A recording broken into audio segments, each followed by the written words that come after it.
नमस्कार, सगरमाथा विशेषमा स्वागत छ। म रमेश वाग्ले। दर्शकवृन्द, सगरमाथा विशेषमा हामी हरेक दिन विशेष विषयवस्तुमाथि विशेष व्यक्तित्वसँगको कुराकानी लिएर आउने गर्छौँ। आज हामीले कोरोनाको सङ्क्रमण लकडाउन खोलिसकै बढ्दो क्रममा देखिएको छ। यतिसम्म कि अब कोरोना आयातित मानिसहरूबाट तिनीहरूको सम्पर्कमा भएका एक दुईजनालाई मात्रै सरिरहेको छैन, पुरै कम्युनिटीमै सङ्क्रमण देखिएको हो कि भन्ने त्रास बढेको छ। यो त्रास सबैभन्दा बढ्ता प्रदेश नम्बर 2 मा देखिएको छ, जहाँ प्रदेश सरकारको भूमिका र सङ्घीय सरकारको भूमिका नपुगेको हो अथवा स्थानीयहरूले चाहिँ बढी हेलचेक्राइ गरेर समस्या आएको हो। त आजको बहस यसमा केन्द्रित गर्ने प्रयास गरेका छौँ। बहसका लागि जनता समाजवादी पार्टीबाट प्रतिनिधित्व गर्नुहुन्छ अहिले सङ्घीय समाजवादीबाट निर्वाचित हुनुभएको थियो रामबाबु कुमार यादव, बाराबाट प्रतिनिधित्व गर्नुहुन्छ। उहाँलाई स्वागत गरौँ। स्वागत छ रामबाबुजी। धन्यवाद। सुरुवातमै प्रदेश नम्बर 2 मा यो सङ्कट आउनुका पछाडि, समुदायमै सङ्क्रमण फैलिनुका पछाडि के कारण हो जस्तो लागिरहेको छ तपाईँलाई एउटा जनप्रतिनिधिको रूपमा? सबैभन्दा पहिला प्रदेश नम्बर 2 का पुरै 8 जिल्लाका सिमाना तपाईँको प्राय भारतसँग जोडिएको छ। त्यो पनि बढीभन्दा बढी भूभाग, थोरै भूभाग होइन, सबै जिल्लाको तपाईँको दक्षिणी मोहडा पुरै इन्डियासँग जोडिएको छ र त्यो खुला बोर्डरमा छ। एउटा कारण यो। र खुला बोर्डर भन्दा पनि त्यहाँ फरक कारण के छ, मान्छेको अनुहार, बोली भाषा, रहन सहन, संस्कृति, पर्व मिलेको र आउजाउ सहज तरिकाले रहेको र त्यहाँको व्यापार रोजगारीको लागि, दैनिक दिनचर्याको सामग्रीको लागि ओहोरदोहोर हुन्छ। इन्डियाको व्यापार बजारमा हुन्छ र रोजगारीको लागि पनि हुन्छ। तर यस बीचमा त लकडाउन भयो, सीमा सील छ हैन? कसले भन्यो सीमा सील छ? यहाँबाट काठमाडौँबाट भन्दैखेरि सरकारले भनेको नपत्याउनु। अब सरकारले खोइ यहीँबाट भन्छ कि तपाईँ त्यहाँ पनि हेर्नुहुन्छ, त्यहाँ पनि सरकार भइदिनु पर्यो। त्यहाँ त सीमामा सरकार छैन, यहाँबाट भनिदिन्छ, भनिदिएको भरले सीमा सील भएन। भनिदिएको भरमा जनता रोक्छ र त्यो पनि कस्तो रोक्यो, तपाईँको पुलिस भएको ठाउँमा जहाँ बाटो छ त्यहाँ प्रहरी छ। त्यही पनि ग्रामीण बाटोहरू, गोरेटो बाटोहरू धेरै सम्बन्ध जुटिएका छन्, गाउँको सम्बन्ध जुटिएका छन् र तपाईँको यो पुरै तपाईँको यो इन्डियासँग जोडिएको सिमानामा कति पोस्टमा हाम्रो प्रहरी बस्छ त? कति ठाउँमा प्रहरी बस्छ? यो लकडाउनको क्रममा तपाईँको 247 कतिमा पुग्न गएको छ? 2 ठाउँमा, 247 ठाउँमा। अब बोर्डर 1700-1800 किलोमिटर हुनु र 247 ठाउँमा प्रहरीको उपस्थिति हुनु, त्यो पनि प्रहरी थोरै। र एउटा सबैभन्दा बिग्रिन गएको कहाँ बिग्रिन गयो भने यहाँका इन्डियामा नेपालका मान्छे गएकोले बोर्डरमै रोकियो र त्यो रोकियो कसरी? दिनभरि मात्रै रोकियो, राति फेरि त्यो गाउँमा पुतुक्क भएर आइजाने। जति दिउँसोभरि देखिने गरी चाहिँ रोकियो, तर ती मान्छे कोही पनि रोकिएन। बेलुकासम्म, दिउँसो आएसम्म फेरि भोलि त्यो मान्छे भेट्दैन। दिउँसोसम्म बोर्डरमा बस्दा छ, राति फेरि फुतुक्क गाउँमा आएको छ। फेरि भोलि बिहानदेखि आएको मान्छे बेलुकासम्म तपाईँ बोर्डरमा हेर्नुहुन्छ, फेरि राति गाउँमै आएको हुन्छ। अब त्यहाँ सरकारले जुन सम्झौता गर्यो तत्कालै नेपालमा इन्डियाको मान्छे भए नेपालले नै संरक्षण गरिदिने, पालन पोषण गरिदिने र रासनको व्यवस्था गरिदिने र नेपालको मान्छे इन्डियामा भएको इन्डिया सरकारले जिम्मेवारी लिने, यो त निर्णय त गर्यो। तर त्यो बेला इन्डियाका प्रशासनले कस्तो गर्यो भने त्यो हेल्थ चक्राइ गरिदियो अनि राति मान्छेलाई तिमी भाग भनेर राति पनि पठाउने गर्यो र नेपालमा बोर्डरमा पनि त्यही देखियो। त्यसकारण दिउँसोभरि झन् जुलुस नारा गर्यो, झन् भनेको त्यत्रो ठुलो लकडाउन गरियो, सीमा सिल गरियो, दुवैतर्फ चाहिँ दिउँसोभरि आफ्नो देशमा चाहिँ क्वारेन्टिन गर्ने भनेर सहमति गरियो हैन? तर ती सहमतिहरू चाहिँ के थिए भन्दा देखाउने मात्र दिउँसोभरिको थियो, रातिभरिको थिएन। राति भएपछि लागू भएन। अनि तपाईँको दिउँसोभरि पनि कस्तो देखियो भने बढी भिड हुने, हुलहुज्जत गर्ने, जुलुस नारा गर्ने, प्रवेश गर्न दे भन्ने। अनि प्रहरी पनि त्यहाँ देखाएको छ, मान्छे रोकिया छौँ र त्यहाँ प्रहरीले देखाएर मान्छे जुलुस नारा गरेछ र साइडबाट मान्छे फुत्केर आइराखेको छ। प्रहरीले भनेको मूल बाटो जहाँबाट आउजाउ गर्नका लागि अधिकांश समय हिँड्ने बाटो छन्, त्यहाँ चाहिँ सिल भयो। अब बाँकी त खुला सिमाना छ। जनताले पनि प्रहरी देखाएर त्यही 2-4 जना 10 जना हुलुजत गरेछ, बाँकी प्रवेश गरेछ। त्यो पनि एउटा समस्या र अनिको फेरि एउटा अर्को कुरा पनि के छ भनेदेखि सुदूरपश्चिमतिर अन्यत्रका नाकाका छेउमा चाहिँ उतापट्टि नै क्वारेन्टिनहरू बनाएको, कतिपय ठाउँमा त यतैबाट खाद्यान्न लगायतका सेवा सुविधाहरू पनि पुर्याउनका लागि गएको, तर क्वारेन्टिन चाहिँ पारी नै बनाएका त्यस्ता उदाहरणहरू पनि थिए हैन? तर प्रदेश नम्बर 2 को सीमा पारी चाहिँ त्यस्ता क्वारेन्टिनहरू बनेको खासै भेटिएन हैन? हाम्रो नजिक छेउमा क्वारेन्टिन त देखिएन, तर उनीहरूले भनेको थियो क्वारेन्टिन गरेको छु, तर मान्छे आएकै आएको छ। अब यस्तो बिजोग आयो, त्यहाँ स्थानीय जनप्रतिनिधिलाई पनि कस्तो समस्या भन्नु, मेरै गाउँको तपाईँको 11 दिन दिल्लीबाट साइकल चलाएर गाउँमा आयो, 3 जना राति आयो, दिल्लीदेखि साइकल चलाएर राति आयो। अनि राति आउने बित्तिकै वडा अध्यक्षलाई थाहा भयो, अनि बिहानै प्रहरी लिएर जान्छ वडा अध्यक्षलाई गाली बेइज्जती गर्छ। हाम्रो मान्छे साइकल चढेर राति आयो, 11 दिनमा भुख पियासा गरी दुःख गरी, यो कस्तो वडा अध्यक्ष, यसलाई जिताउँदाखेरि किन दुःख दियो भनेर। अब राति जुन आएर मान्छे श्रीमतीसँग बस्यो, राति 11 दिनपछि या 2-4 महिना इन्डिया बसेर आयो, त्यो मान्छे परिवारको सम्पर्कमा गयो कि गएन? अनि त्योसँग कोरोना सर्यो कि बाँकी रह्यो? त्यही मान्छे बोर्डरमै, नेपालका मान्छे इन्डियाबाट आउँदछ, बोर्डरमा त्यहीँबाट ल्याएर सट्ट नेपालमै क्वारेन्टिन राखेको भए 15 दिनमा क्वारेन्टिनमा चेक गरेर PCR चेक गरेर फाइनल रिपोर्ट लिएर त्यसले घर पठाएको भए त्यो अवस्था आउने थिएन। भनेको उताका उतै रोक्ने, यताका यतै रोक्ने भनियो, तर रोकिएन। नरोक्दाखेरि ऊ चाहिँ घरमा मात्रै आयो, राति आयो, कोरोना घरमै ल्यायो, आफू मात्रै संक्रमित भएन, परिवारले संक्रमित भयो, परिवारले मात्रै भएन, समाजमा पनि फैलिन गयो। त्यसो भएदेखि प्रदेश नम्बर 2 को अवस्था त अहिले जति आइरहेको छ त्योभन्दा धेरै भयावह हुन सक्छ। त्यहाँ अवस्था चेकअप बढेको छैन, चेकअप बढाएको भए झन् अवस्था क्लियर आउँथ्यो। ऐना हेर्नै गएको छैन, मुखमा के लागेको छ के भन्नु।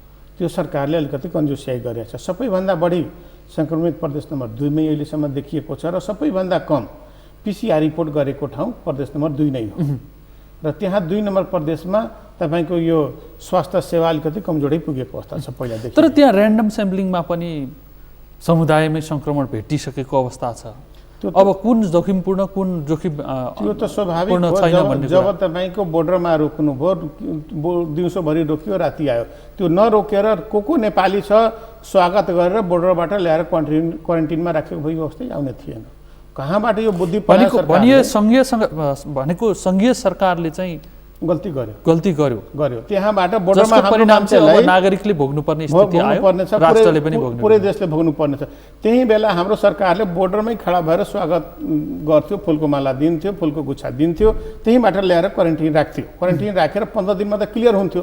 त्यहाँभन्दा पनि बिजोग के देखियो भने इन्डियाको मान्छेलाई हाम्रै जिल्लामा क्वारेन्टिनमा राखियो, अनि 15 दिनपछि उसको PCR चेकअप उसमा कोरोना आएर 15 दिनपछि ऊ कहाँ जाने त? अब 15 दिनपछि कुनै नेपालमा त्यसको सम्बन्ध छैन, कहाँ जाने? ऊ त इन्डियाबाट काम गर्न आएको मान्छे। अब त्यसलाई 21 दिनसम्म पनि राख्यो, त्यो पनि भएन। अनि बाध्य भएर राति उसलाई पनि त्यही प्रक्रियाबाट फुत्काउने काम गरियो। त्यो दुवैतर्फका प्रशासनले गरेछ। हाम्रो प्रशासनले अलिकति सहजता। उदाहरण के त भन्दाखेरि हामीसँगै छ, हामीले क्वारेन्टिन गर्यौँ, इन्डियाको मान्छेले हामी आफै 14 दिन गर्नुपर्ने 21 सम्म गर्यो, फेरि पनि प्रवेश गर्ने चान्स भएन, भगाएर पठायो। यताको प्रशासनले सहयोग गरेर भगायो। ल तिमी जब जहाँ त्यहाँ जा, त्यसको कुनै सम्बन्ध छैन, त्यो कहाँ गयो होला? तपाईँ एकचोटि विचार गर्नुहोस्, त्यो मान्छे कहाँ गयो होला? त्यो त अब यहाँ त बसेन, यहाँ बस्ने थियो भने त उ 14 दिनमा निस्केर काठमाडौँ फर्किने काम गर्ने वातावरण छैन, मधेसमा पनि काम गर्ने वातावरण छैन, जहाँ उद्देश जान जाइरहेको छ त्यहाँ उसले चान्सै छैन भने यहाँबाट हाम्रै जिल्लामा 21 दिनसम्म क्वारेन्टिन गरियो। 14 दिनको ठाउँ भनेपछि तपाईँले एउटा इन्ट्रेस्टिङ कुरा के सार्वजनिक गर्नुभयो भनेदेखि हिजो पनि दुवैतर्फ आफ्ना क्वारेन्टिन गर्ने भनियो, तर ती क्वारेन्टिनमा बसेका 14 दिनपछि पनि त्यसै गरी भगाएरै पठाइयो। कहाँ जाने त? त्यहाँको प्रशासनले पनि सहयोग गर्यो, यहाँको प्रशासनले पनि सहयोग गर्यो। कुन रेकर्ड छ हस्तान्तरण गरियो? कुनै रेकर्ड छ सरकारसँग? सीमित औँलामा गर्न सकिने होला, त्यो पनि छैन। 2 महिनापछि एकचोटि मात्रै त्यो बिरगञ्ज नाकामा लिन दिने कुरा मात्रै आएको थियो, त त्यो लिगली कहीँ भएको छैन। तर बोर्डर एरियामा सबै क्वारेन्टिनमा इन्डियन मान्छेले हामी बसाएका थियौँ, बसिया छ। 14 दिनको सट्टा 21 दिन बसायो, कतै त्यसको इष्टमित्र जो यो त्यो पनि बोक्ने अवस्था भएन। त्यसलाई अब क्वारेन्टिन पनि खाली गर्नु पर्यो, अर्को मान्छे पनि हाल्नु पर्यो। अनि के भयो होला त्यहाँ त एकचोटि विचार गर्नुहोस् त तपाईँ।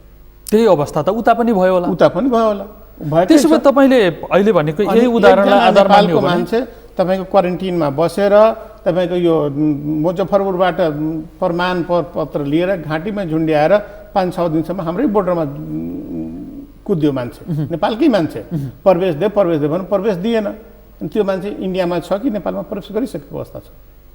त्यसको रेकर्ड कोहीसँग छैन। प्रवेश गरिसकेको छ भन्ने हामीले सामान्य अनुमान लाउन सक्छौँ। अनुमान होइन, प्रवेश गरिसकेको छ। तर त्यो बेला अब यो अवस्था अहिले तपाईँले जे भन्दै हुनुहुन्छ नि, यो अवस्था भनेको चाहिँ नेपालका थुप्रै भूभागमा समुदायमा होइन पुरै इन्डियासँग जोडेका बोर्डरका कारणले र नेपाल सरकारले काठमाडौँमा लकडाउनको घोषणा गर्ने, बोर्डर सिलको घोषणा गर्ने, बोर्डरमा कडाई नगर्ने र जुन कडाई गर्नुपर्ने तरिका थियो त्यो तरिका फरक पार्यो। तरिका फरक के पार्न गयो भने नेपालको मान्छेले इन्डियामा रुक्नै नदिने, बोर्डरमा रुक्नै नदिने, बोर्डरमा आएको मान्छे जो आइपुग्छ ल्याउने क्वारेन्टाइन गर्ने, त्यसलाई घर फर्काउने। निको तपाईको पेसेन्ट अवस्थामा देखियो, डिडिज अवस्थामा देखियो भने उपचार गर्ने, आइसोलेसन गर्ने, निको भएपछि घर पठाउने, निको त्यसको उपचार गर्ने अवस्था छैन भने त्यसलाई घर पठाउने, त्यो अवस्था हुनु पर्थ्यो। र इन्डियाको मान्छेले सहज तरिकाले तिमी घर जान चाहन्छौ भने जाऊ, त्यो अवस्था गर्नुपर्ने थियो। यो कहाँबाट 2 दिनको खेल सुरु भयो कि 2 दिनको लागि मात्रै सोचेको थियो। हाम्रो 2 देशका प्रधानमन्त्रीजीहरूले नेपालमा इन्डियाको मान्छे भएकोलाई इन्डियामै नेपालमै रोकिदिने, इन्डियामा नेपालको मान्छे भएकोलाई नेपालमै रोकिदिने, त्यो कल्पना मात्रै गरियो।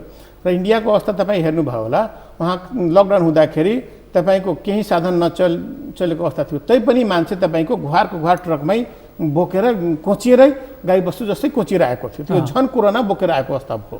त्यसकारण प्रदेश नम्बर 2 मात्रै होइन, जहाँ जहाँ तपाईँको इन्डियाको परिवेशको अवस्था बढी छ त्यो जिल्लाको अवस्था भयावह अवस्था छ। सबैभन्दा भिलेज बढी हुनुको कारण के हो? हाम्रो 2 नम्बर प्रदेशमा सबैभन्दा बढी इन्डियाको 2 नम्बर प्रदेशमा 2 भिलेजको बोर्डरबाट ओभरदोहर हुन्छ। त्यसकारण त्यहाँ सबैभन्दा बढी देखियो। त्यो मुख्य नाकामा आए, मुख्य नाकाबाट छिर्न नपाएकाहरू आसपासका आसपासबाट त छिरो, तर बाहिरका मान्छे, छिमेकी 2 नम्बर प्रदेशका जिल्लाका बाहेकका मान्छेहरू जुन काठमाडौँको मान्छे इन्डियाबाट आइराखेको छ, उसले अर्को बोर्डर त हेरेको छैन, त्यहीँ बस्यो, त्यहीँ मिलायो, केही राति गरी केही जोहो चोहो पारी तालमेल गरी उसले पनि प्रवेश पायो। उता हाम्रो कुनै एउटा इन्डियामा ठुलै जमात बस्तीको अवस्था आज पनि छैन, बोर्डरमा प्रवेशै गरेको अवस्था छ।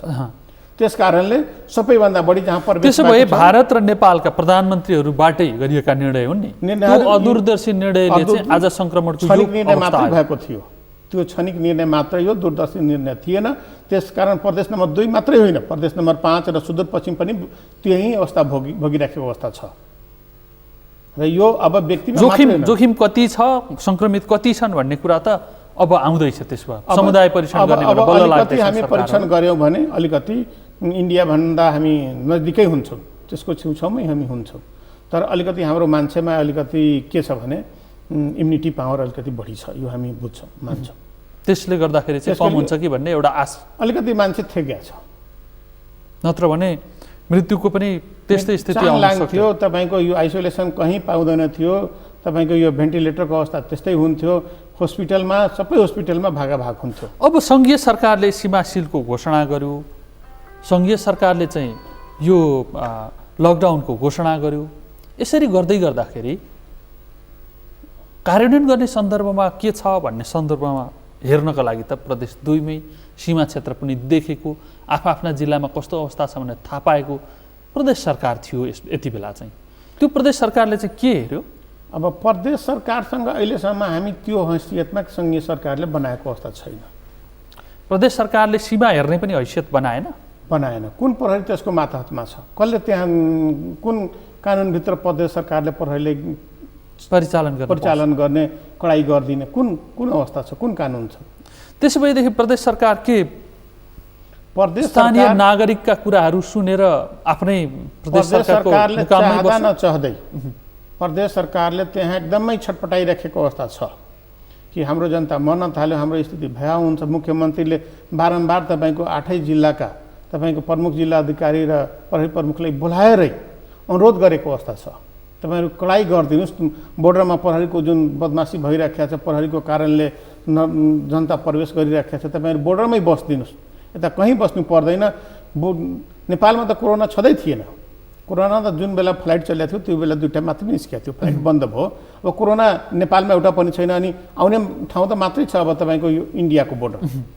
अब बोर्डर बन्द भइदिएको भए नेपालमा कहाँ कोरोना हुन्थ्यो? बोर्डर बन्द गरेर पुरै नेपाल खुला गरेको भए केही फरक पर्दैन थियो, लकडाउन गर्ने अवस्था थिएन। त्यसो भए हाम्रा कमजोरीको कारणले गर्दाखेरि चाहिँ हाम्रो कमजोरीको कारणले हाम्रो अरूको सिकाइको पछि जाँदाखेरि हामी यो अवस्थामा पर्न गएका छौँ। तपाईँ एकचोटि विचार गर्नुहोस्, जहाँ कहीँ खतरा बढ्छ, जहाँ रोग फैलन्छ, जहाँ तपाईँको गोलीगाठा चल्छ, जहाँ मान्छे मर्न थाल्छ, तपाईँ त्यहाँ आफ्नो भएका मान्छेहरूले के भन्नुहुन्छ? त्यहाँबाट तपाईँ तुरन्त भाग्नुहोस्, जहाँ जोगाउनुहोस्, फर्कनुहोस्, त्यहाँ नबस्नुहोस्। अनि हाम्रो सरकारले के भन्छ? तिमी त्यहीँ बस न, के भयो र? त्यहाँको सरकारले खानपिन दिन्छ, भइहाल्छ। खानपिन मात्रै एउटा अवस्था थियो कि त्यहाँबाट हाम्रो मान्छेलाई भगाएर नेपाल फर्काउने अवस्था हुनु पर्थ्यो कि? त्यहाँ सरकारले सोच्न सकेन। आफ्नै मान्छे कहीँ जोखिममा पर्दाखेरि भाग, छिटो भाग, त्यहाँ अवस्था खराब छ, त्यहाँ आँसु गस चलिरहेको छ, रोग फैलिएको छ, त्यहाँ तपाईँको टेररिस्टको खतरा छ, त्यो बुझ्नमा मान्छे भाग्नेतर्फ लाग्छौँ। हाम्रो सरकारले तिमी त्यहीँ बस, त्यहीँ खाऊ, त्यसकै अन्दाना खाऊ, हामी त्यसको मान्छे तिम्रो सट्टा पालिदिएका छौँ। त्यही बस मात्रै भनिएनौँ, आएका मान्छेहरूलाई पनि रोक्यौँ, लट्ठी ठठायौँ, खोला तरेर आएको मान्छेलाई पनि प्रवेश दिएनौँ, समात्यौँ, पुलिसलाई घारेर समात्यौँ। त्यो पनि अवस्था हामी हेऱ्यौँ। जहाँ जहाँ तपाईँको यो मुख्य नाका छ, जहाँ प्रहरीको उपस्थिति थियो, त्यहाँ प्रहरीले रोक्यो। त्यही एरियामा बढी यो टार्गेट हुन गएको छ। त्यसलाई रोक्नुपर्ने थियो कुन अवस्थामा? स्वागत योग्य अवस्थामा, क्वारेन्टाइनमा उनीहरूलाई भित्र्याउनु पर्थ्यो र क्वारेन्टाइनमा राखेर चेकअप गरेर घरमै फसाउनु पर्थ्यो। त्यो सरकारले त्यसो गरेको भए व्यक्ति आफ्नो घर पनि जान्थ्यो, कोरोना पनि गाउँ गाउँ छिर्दैन थियो। कोरोना त तपाईँको क्वारेन्टाइनदेखि आइसोलेसनसम्म खत्तम हुन्थ्यो। कोरोना क्वारेन्टाइनदेखि आइसोलेसनसम्म त्यतिकैमा सीमित रहन्थ्यो। हामीले सबैले बाँडिदिएको। कहिलेकाहीँ चाहिँ राम्रो गरेँ भन्दा भन्दै नराम्रो हुँदो रहेछ क्या, सरकार पनि त्यसरी फसेको हुनुहुन्छ। सरकार के गरी फस्दियो? तर तपाईँ एउटै विचार गर्नुहोस् न, कुनै ठाउँमा कुनै समस्या देखियो, तपाईँको मान्छे यहाँ 2 नम्बर प्रदेशमा चाहे कुनै प्रदेशमा गएको छ कुनै कामले, त्यहाँ कुनै समस्या देख्यो भने तपाईँ के भन्नुहुन्छ फोनमा? ल तिमी काम छोड, छिटो फर्केर आऊ। त्यो भन्नुहुन्छ कि तिमी बस न, घरमै बस, त्यहीँ खाऊ भन्नुहुन्छ? तिमी खाना फेरिमा देऊला त्यो भन्नुहुन्छ? अवश्य पनि फर्क भन्ने हो, अवश्य फर्कन भन्ने हो। फर्क, छिटो फर्क, काम छोडिदेऊ, बरु यहीँ दुःख सुख गरौँ, छिटो फर्क, त्यो भन्नुपर्ने हो। त्यो हामी भनेनौँ। बोर्डरमै रोकिदिउँ, बल प्रयोग गरेर दिउँसोभरि, रातभरि फेरि त्यतिकै मान्छे हुन्थ्यो। एक दिन 200 मान्छे छ, भोलि 400 हुन्थ्यो, भोलि 800 हुन्थ्यो। जति देखियो त्यति 200-300 मान्छे बोर्डरमा जुलुस नारा गरेको छ। बिहान देखिएका मान्छे बेलुका भोलिपल्ट भेटिँदैन, भोलि फेरि अर्को हुलु हुन्छ। तर किन देखिएनन् भनेर खोजी गर्ने प्रयास भएन। त्यहाँ कसैले खतोलेन यो मान्छे कहाँ गइरहेको छ, यसलाई किन हामी दुःख दिइरहेका छौँ? नेपालको मान्छे आफ्नो भूमि परेको बेलामा नि उसले प्रवेश गर्न नपाउने, यो दुःखद अवस्था थियो। यो दुःखद अवस्थाको बारेमा मैले तपाईँले आफ्नो समितिका सभापतिलाई, पुरै मान्यजीहरूलाई मैले त्यहीँबाट तपाईँको यो भिजुअल मिटिङमा पनि मैले बोलेँ। तपाईँहरू मान्यजीहरू सबै छोडेर हाम्रा समितिमा धेरै सिनियर पूर्व मन्त्रीजीहरू पनि, पूर्व प्रधानमन्त्रीजीहरू पनि हुनुहुन्छ, सबै उहाँहरूको भिजुअल मिटिङमा मैले त्यहीँ बोलेँ। सरकारले एउटै अनुरोध गर्नुहोस्, हाम्रो मान्छेलाई स्वागत गरेर क्वारेन्टाइनमा ल्याएर राख्ने, रोक्ने होइन। रोक्दाखेरि सङ्क्रमण फल्छ, घर घर कोरोना आउँछ, घर घरका मान्छे काम गर्न गएको छ, त्यो बोर्डरमा आएर कति दिन बस्छ, कहाँ बस्छ, कहाँ खान्छ? तपाईँको 1200-1400 किलोमिटर साइकल चलाएर आइसक्यो, ट्रकमा हुलिएर आइसक्यो, त्यो त्यहाँ बस्छ र?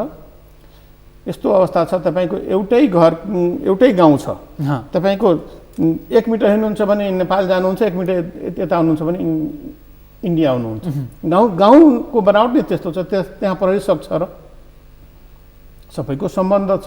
त्यति बेला चाहिँ स्थानीयले जो आफ्ना मान्छेहरू छन् घरमा, ती आएका मान्छेले घरमा लुकाउने सट्टा क्वारेन्टिनमा लाने, क्वारेन्टिनमा बसिसकेपछि आउने भन्ने त्यो चेतना भइदिएको भए चाहिँ सायद यो अवस्था आउँदैन थियो। चेतना भयो, राति आएको मान्छेले चेतना भए पनि राति नै जान्छ कि भोलि जान्छ?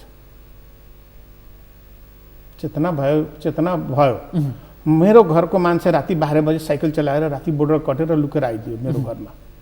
राति उसले खाना दिने कि ओछ्यान दिने कि नदिने? खाना दिने, अलिकति सेपरेट राख्ने।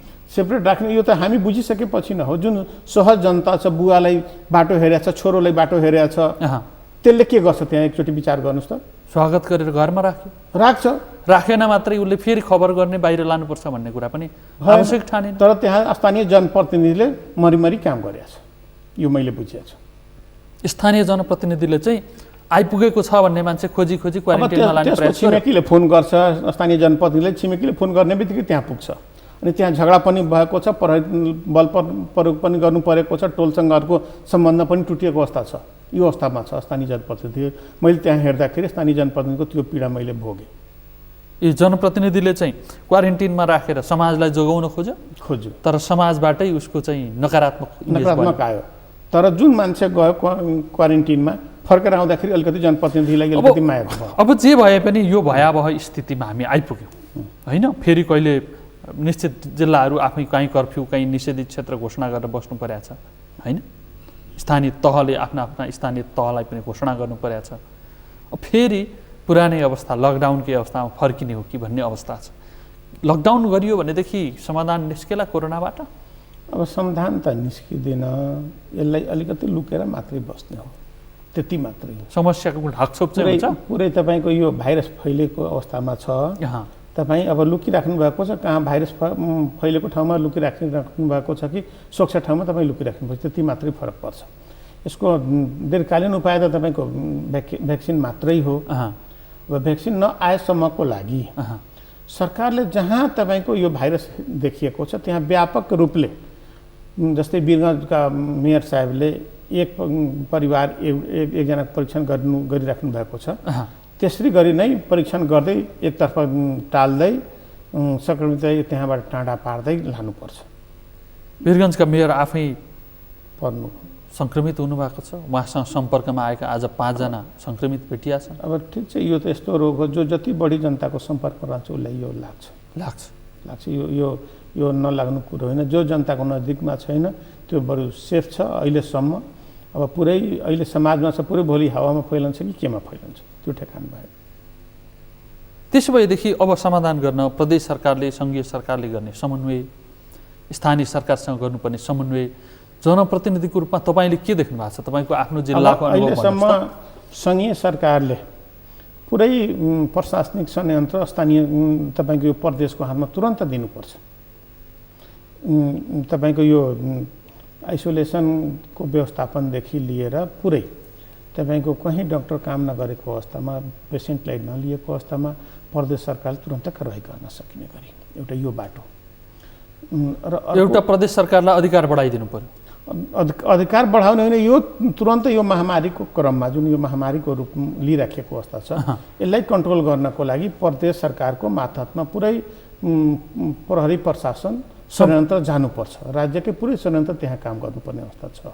कम्तीमा यो महामारीका लागि मात्रै भए पनि होइन। अनि त्यसमा तपाईँको यो जहाँ यो कोरोनाको सङ्क्रमण देखिएको छ त्यहाँ प्रदेश सरकारलाई, सङ्घीय सरकारले के सहयोग गर्नुपर्छ, तपाईँको मेन पावरदेखि लिएर तपाईँको यो औषधिदेखि लिएर त्यहाँ तपाईँको इक्विपमेन्ट समेत पुर्याउने गरी तुरन्त फास्ट एक्सनमा जानुपर्छ। अब परीक्षणको विधि चाहिँ के गर्ने? प्रत्येक घर एकजना गर्ने कि प्रत्येक व्यक्तिलाई गर्ने कि कसरी सम्भव हुन्छ? प्रत्येक व्यक्तिमा त तत्कालै नसकिने अवस्था छ।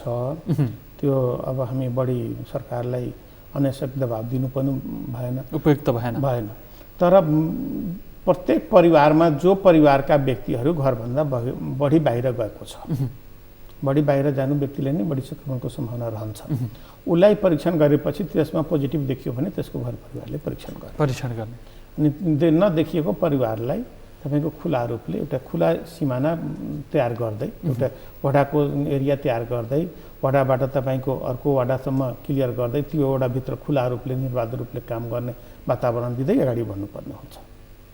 अहिले पछिल्लो समय त सरकारले भारतबाट आउनेलाई क्वारेन्टिन नगरिकन सिधै होम क्वारेन्टिनमा पठाउने, 14 दिन नागेको छ भने सङ्क्रमित भए पनि PCR टेस्ट नगरिकन घर पठाउने जुन नीति लियो नि, त्यो फेर्न जरुरी छ अथवा ठिक छ? त्यो सरकारले नसकेको अवस्थाको नीति हो। सकिन भनेको नै त्यो निर्णय थियो। सकिन भनेको त्यो निर्णय हो। ल म सकिन, तिमी आएर बरु घरमै बस्देऊ न, तिमीलाई केही परेको बेला मलाई भन्नु होला, त्यो हो। त्यो नसकेर सरकारले सोझो तरिकाले हात नउठाउन सकेर विधिक तरिकाले त्यो हात उठाउनु, त्यो भनेको नागरिकसँग गरेको सरेन्डर थियो। सरकारले नागरिकसँग गरेको सरेन्डर हो आन्तरिक रूपले। बरु तिमी आएर तिमी आफ्नै घरमा बस न, मभन्दा सुविधा सम्बन्ध तिम्रै घर होला। त्यो माने आइसोलेसनको मात्रै होइन, क्वारेन्टिनको पनि, क्वारेन्टिन मात्रै होइन, आइसोलेसनको लागि पनि त्यही सरकारले प्रोटोकल तयार गर्यो। वीरगञ्जमा तपाईँको प्रोटोकल हेरियो भनेदेखि आकर्षक युरोपियन देशको जत्तिकै छ। अहिले त तपाईँ तर कार्यान्वयन हेऱ्यो भनेदेखि अहिले त तपाईँको क्वारेन्टिनमा मात्रै बस्नु पर्दैन, त्यो पनि क्वारेन्टिनको लागि घरमै बस्नुहोस्। कोरोना पोजिटिभ भइदियो भने तपाईँ घरमै बस्नु, तपाईँले सिरियस भएको बेलामा मलाई सम्पर्क गर्नुहोस्। यो आन्तरिक रूपले सरकारले हात उठाइसकेको अवस्था छ। अब म सक्दिनँ। त्यसो भएदेखि त आजको दिनमा तपाईँहरू आफ्नो 20,000 सङ्क्रमित नहुँदै यो निर्णय गरेको हो नि होइन? 20,000 भन्दा धेरै पहिला गरेको यो 20,000 संक्रमितलाई धान्न नसक्ने, परीक्षण गर्न नसक्ने यो- भनेर सरेन्डर गरेको यो सरकारले त तपाईँ हाम्रो कारणले सरकारले त्यतिसम्म थेगेको थियो। यो त तपाईँको स्वास्थ्य मन्त्रीले फर्स्टमै बोलेको थियो क्वारेन्टिन आफ्नै घरमा बस्नुहोस्, उपचार आफै गर्नुहोस् भन्दाखेरि तपाईँ सरकारले तपाईँका लागि खर्च गर्न सक्दैन। सक्दैन भन्दाखेरि मिडिया हामी सबै खन्दाखेरि सरकारले त्यतिसम्म थेकेर आएको हो। तपाईँले त्यो दिन त याद छ। होइन, अहिले त स्वास्थ्य मन्त्री फर्स्टमै प्रश्न बोलेको के थियो। रह्यो भनेदेखि हिजो अस्तिको दिनसम्म चाहिँ हामीलाई के लाग्थ्यो भनेदेखि अब सङ्क्रमितको सङ्ख्या घटिरहेको छ, लकडाउन खोलियो, ती सङ्क्रमितहरू सुरक्षित ठाउँमा रहँदाखेरि हामी चाहिँ सङ्क्रमण मुक्त हुन्छौँ अनि एक ढङ्गले अगाडि जान्छ भन्ने एक किसिमको आशा थियो। सङ्ख्या- तर आजको दिनमा त तपाईँ भन्दै हुनुहुन्छ कि सङ्क्रमितको अवस्था चाहिँ परीक्षण नगरेर मात्रै कम देखिएको हो। परीक्षण नगरेर होइन? कम देखिएको अब त्यो अनि त्यो हामीलाई सङ्ख्या दुःख त सहने बढ्यो बानी भने त पनि हो। त्यो के अरे तपाईँको हाम्रो रोग प्रतिरोधी क्षमताको कुरा त अर्को ठाउँमा छ होइन। अब 20,000 सङ्क्रमित नहुँदैखेरि हात उठाएको सरकार आन्तरिक रूपमा सरेन्डर गरेको तपाईँको गरे। शब्दमा होइन, क्लियर त्यो सरेन्डर सरकारले अब आउने परिस्थितिको व्यवस्थापन गर्न सक्ला? सक्दैन। सरकारले त क्लियर गरिसकेको छ, म सक्दिनँ, तपाईँहरू घरमै बस्नुहोस्, क्वारेन्टिन गर्नुहोस्, आइसोलेसन पोजिटिभ देखेपछि आइसोलेसनको जुन व्यवस्थापन छ म सक्दिनँ, घरमै बस्नुहोस्। अहिले सिरियस पोजिसनलाई मात्रै सरकारले अन गरेको छ। यो सिरियस पोजिसन तपाईँको देशमा मलाई लाग्छ 1000 पनि नहोला। तपाईँको आइसोलेसन गरिएको तपाईँको 10-20 मात्रै होला। त्यो अवस्थामा अहिलेसम्म सरकारको अवस्था यो छ। जब सिरियस पोजिसन 15-20 हजार पुग्छ, आइसोलेसनको तपाईँको यो आइसियु गर्ने 1-2 हजार पुग्छ, त्यो बेला सरकारले यहाँ कुनै पनि हालतमा सरकार जनताको अगाडि आउने अवस्थामा हुँदैन। जनता पुरै मरिके मरिया हुन्छ, जनता आफै छटपटिएको अवस्था हुन्छ, कसैले सोध्ने अवस्था हुँदैन। त्यसो भएदेखि त जनकपुरमा एकजना सङ्क्रमितका नाममा झाडापखालाबाट अर्थकै कारणले मृत्यु भयो नि, तडपी। अनि हिजो तपाईँको त्यस्तै अवस्था अब फेरि आम नागरिकको आउने स्थिति हो। वीरगञ्जका पोखरियाका एकजना 18 वर्ष किशोरी मरेको छ। त्यसलाई भन्ता लागेन, तर पछि कोरोना पुष्टि भएको छ। उसलाई भन्ता लाग्नुको कारण नै कोरोना थियो। अनि त्यहाँ सरकारले उपस्थिति देखाउन नसकेको अवस्था हो। अनि घर परिवारका आफै मान्छे होइन, जनकपुरको त केस फरक थियो नि, त्यहाँ त हस्पिटल लाँदै गर्दाखेरि मृत्यु भयो। यो पनि हस्पिटल लाँदै गर्दा मृत्यु भयो। जनकपुरमा त क्वारेन्टिनमा राखेर त्यस्तो अवस्था हुँदा पनि हस्पिटल नपुर्याइकन त्यहाँ औषधि उपचारको व्यवस्थापन पनि नगर्दाखेरि मृत्यु हुन पुगेको थियो होइन। त्यो क्लियर। त्यस्तै अवस्था फेरि अब आउने त्रास चाहिँ देखियो। तपाईँले भनेको जस्तो सरकार केही गर्न नसक्ने सरकार अवस्था केही पुग्यो गर्न सक्दैन। सरकारले हात उठाइसकेको अवस्था छ, जनताले यसलाई बुझिदिनुपर्छ। अब जनताले बुझ्ने बुझेर चाहिँ के गर्ने? बुझेर अहिलेसम्म हाम्रो अगाडि एउटा सहज तरिका यो जुन हामी सावधानीका उपायहरू बढी अपनाउने, यो एउटा मात्रै उपाय बढ्न गएको छ। र सरकारले अहिलेसम्म हामी के भन्न चाहन्छौँ, के अनुरोध गर्न चाहन्छौँ, सङ्घीय सरकारले आफू मातहतमा जुन बल मिच्याइ गरी जुन गरेको छ कि मैले नै जे गर्दा पनि हुन्छ, त्यसलाई छोडेर प्रदेश र स्थानीयलाई बढी अधिकार सम्पन्न बनाओस् र त्यहीँका त्यहीँ स्रोत साधन पनि पठाओस्, संयन्त्र पनि दियोस्। त्यहाँ केही गर्ने अवस्था छैन। प्रदेश सरकारले कुनै हस्पिटलमा कसैले तपाईँको एडमिट लिएन भने केही गर्न सक्दैन। कसले गरिदिने कारवाही? वीरगञ्जका नेसनल मेडिकल कलेजको अवस्था सुन्नुभयो होला। मेरै क्षेत्रका मान्छे मर्यो, त्यो थ्रेसरमा खुट्टा भाँचिया थियो, जिउ काटिया थियो। कोरोना नहुँदै कोरोना लेखेर रिपोर्टमै कोरोना लेखेर उसलाई वीरगञ्जबाट काठमाडौँ रेफर गरेर बाटोमै मर्यो। अनि अहिलेसम्म तपाईँको यो हिजोसम्म हामी सुत्केरीलाई अस्पतालमा एडमिट लिदिउँ भन्ने फोन थेगेर अनुरोध गरेर हामी बसेका छौँ। अहिले तपाईँहरूको काम चाहिँ सुत्केरीलाई भर्ना लिदिउँ, अर्को गम्भीर घाइते भएको छ त्यसलाई भर्ना लिदिउँ न। अब अस्पताललाई भर्ना लिनको लागि पावर लाउनु पर्ने थियो।